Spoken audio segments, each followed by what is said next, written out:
Sexual irresponsibility destroys the nuclear family. Although it falls on both parties, the children of the community itself, and the parents have a hurdle that's really high to jump to fix that situation. What should we do to start making these situations better for the people who are involved, the community that's involved? What you So mean? essentially, there's a few males out here who are having all of the kids with all of the women, and there's women here who it's become normal to have two baby daddies, three baby daddies.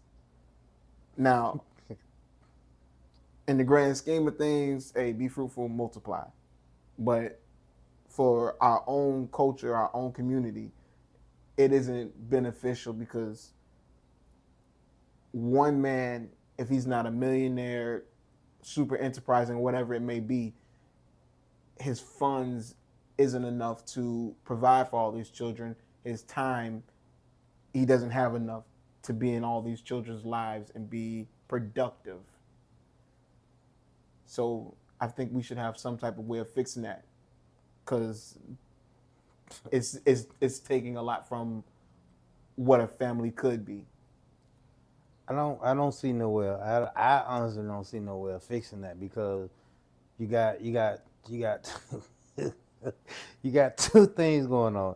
The one thing is that you got the woman wanting one type of man, and that one type of man is a percentile, and that one type of man might be sleeping with five different women that want that one type of man. It's They made understood. that choice. They They made made the their choice. choice. Understood. Now you got the man who sleeping with these All the women, women. all the women, Mm-hmm. and just dropping his seed everywhere, and he don't really care. So there's two choices being made. Understood. But And as a community, we have we have this one guy who's running around here making this song. Pookie. Let's call him a Pookie. Technically, right now he has almost 40 children with like 30 women or so. Busy and busy. Busy and busy. Now, the women should know better, but at this point, but he could be lying and they may not know. You know, it's a everybody has a woman who moved from city to city and hit everything in the city. Every high school has that one girl who slept with the whole team. Yeah. So essentially, The trainers. it's Yeah. essentially, Yeah. and Yeah. every football player Yeah. and every Yeah. college player or Everybody know, anything but knows they know about it. it's the work. UM is floor 7. Facts. So what I'm saying is, if we meet people who are sexually irresponsible and they are adding to the irresponsibility of not raising these children, not raising this community. If you're detrimental to your community, you're not helping it. You're really just here messing around. It's that one person who's doing the Debo. Yeah, he running around the Just one block person. robbing everybody. Why ain't everybody say, you know what? Let's jump him. Let's go do something about him. Why don't we have that in our community? Why? Yeah. We had it. Why don't we have that in our community? There's somebody we don't. Well, but I want to say like in probably in the 70s when I grew up, like 70s, when I was like in my teens, we probably had that. But now, I don't think nobody cares. I think people okay, and I don't want to say I think. I think it's wrong. From my experience, from what I see, you got people that might think that way they're gonna do something, but in reality, it's likely not to happen. I don't know. I can't really answer that question. All I can say is in this era now, I don't think it's gonna happen. I don't think. Let me give it to you in a better situation, man. You're the father, you have a son. He has 8 children, 5 different women. What do you say to him if he comes to you and says, Dad, I'm thinking about having a 9th or a 10th kid? What do you say to him? in the situation, if he taking care of kids, that's it. And he not. Is he not? Is he not taking care of the kids? He's not. He works at H&R Block or he works for UPS. He makes $60,000, $70,000, $80,000 a year with 8 children and 5 different baby mothers. I'm gonna tell him. No. I'm gonna tell him no. That's not a good look. No. I'm gonna tell him no, I'm gonna tell him no. But at the end of the day, it's his decision. I'm gonna tell him no. Like, come on, man, you. But it's his decision at the end of the day. You got the. Your son came to you for guidance from a leadership role. Mm, You've been on the planet longer than him. mm, He's already made these mistakes and stuff, mm. but he's obviously trying to have another child with another woman. So obviously what he's thinking is he's building a new foundation with somebody else. And the other ones have failed apparently. That's how we got to this So situation. he's with this girl. He's with this girl. is what if you you're planning on having a baby with somebody, hopefully he with her. He this with her person. like they together because you can. True. Very Go much and in our culture. He with the girl. They plan on being. Let's say together. he's with the girl he's planning on being with.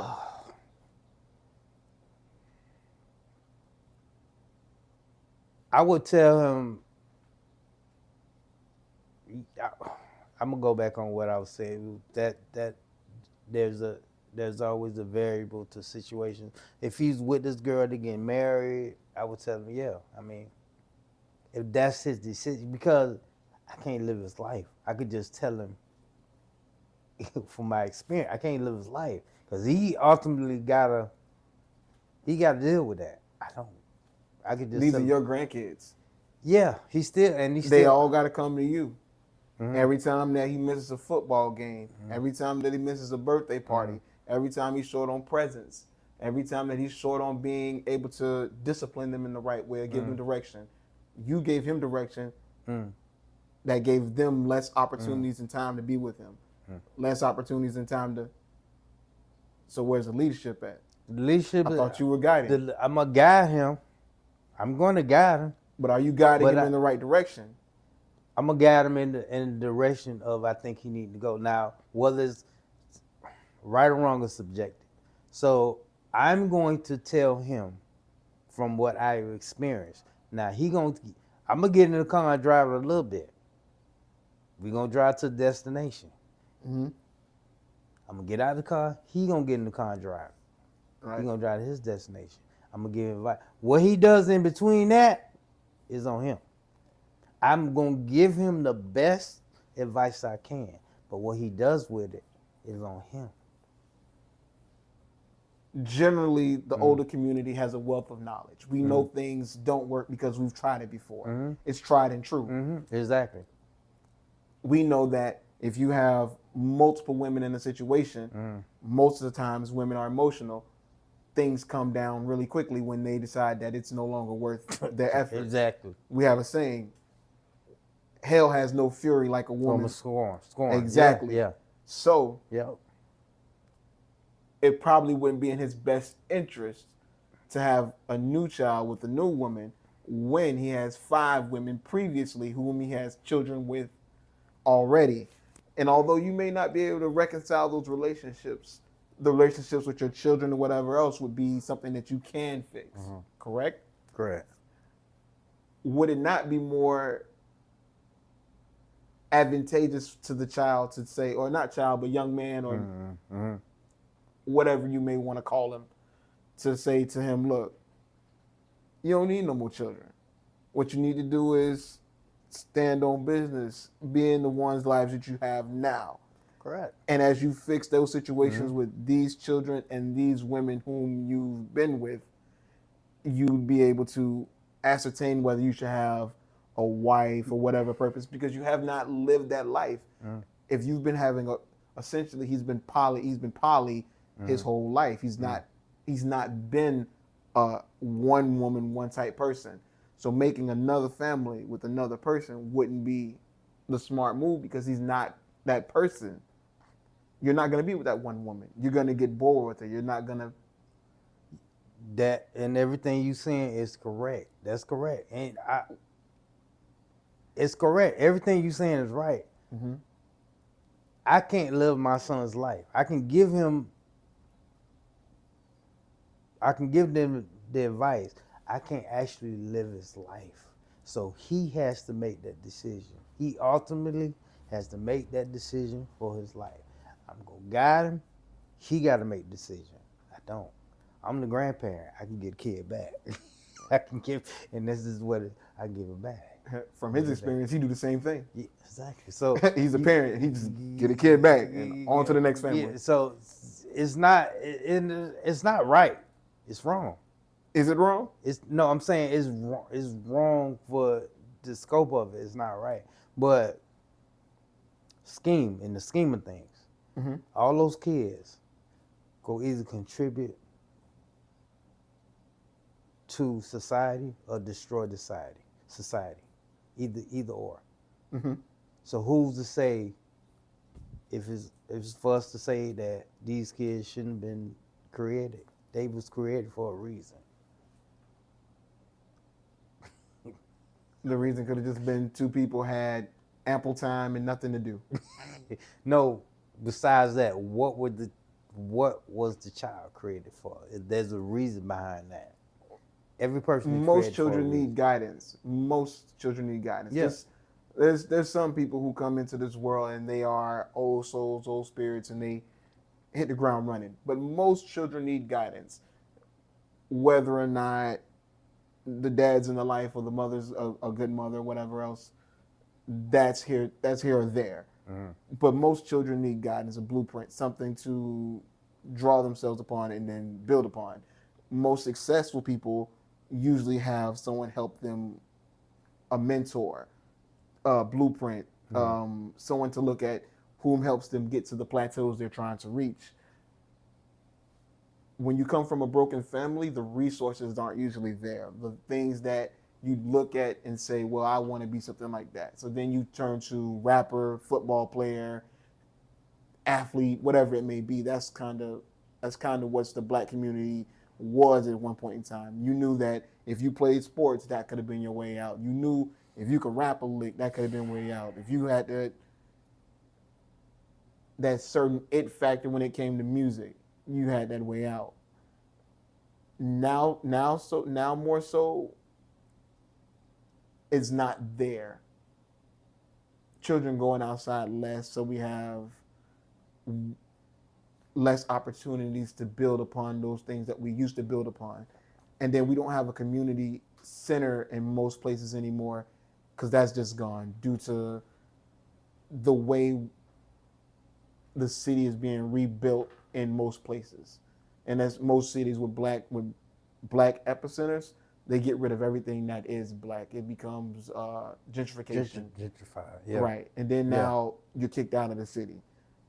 Florida, mass exodus. Miami, and we used to have tons of black people. They went to Georgia. They went to South Carolina. Yep. They went somewhere else. Mm-hmm. So you're creating these kids, you're fostering them into a community that's not for them. You got to learn to speak Spanish here. If you don't learn to speak Spanish, you don't qualify for most of the applications. Yeah, some type of Spanish. Yeah. Exactly. But you're black. That's not your language. You're in America. The language here is English in some places. You're making children and you're giving them no opportunity to be successful.